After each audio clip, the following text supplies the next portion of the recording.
көтеріп салмақты кешкенбіз, күлтегіміз қаған бүлге. Тұрдым көп, сауал бердім кеп, қуаныштым мереке, жеңіс күні қай күн деп. Менің атам батыр, мен атаммен мақтанамын. Менің атам ол Қапа Нұғманов, ол отан соғысына қатысқан. Атам туралы естеліктерді тыңдайық. Ата, үлкен атамның ерлігі туралы әңгімелеп бересіз бе?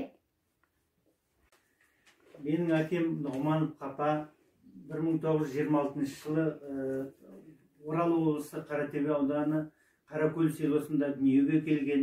7-ші класты бітіргеннен кейін ол соғыс басталған уақытта 1944 жылы ноябрь айында Чкалов қаласындағы әскерге даярлықтан өтіп, сосын соғысқа аттанады эшелонмен. 250-ші дивизияға қарасты 192-ші атқыштар полкының құрамында болып, Берлин қаласында шабуылға қатысып, Берлин қаласына дейін бар, Элба өзенінде жеңісті қарсылаған. Соғыстағы ерліктері үшін Қызыл жұлдыз ордені және 2-ші дәрежелі отан соғысы медалімен марапат, тағы басқа да көптеген медальдармен марапатталды. 2000 жылы Ұлы Отан соғысындағы жеңістің 55 жылдығына арналған шеруге облыс ардагерлерінің қатарында болып, сол Мұхтар Алтынбаевпен кездесіп барып қайтты. Әже, атам туралы қандай естеліктерді білесіз?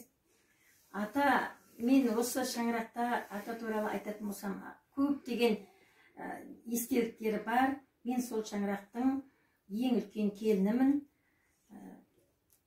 Ұл қыз тәрбиелеген, үлкен ұлдарын ұяға, қыздарын қияға қондырған, әрбір ұлдарын, қыздарын оқытып, ұлттық еңбек сүйгіштікке және де отан сүйгіштікке тәрбиелеген шаңырақ.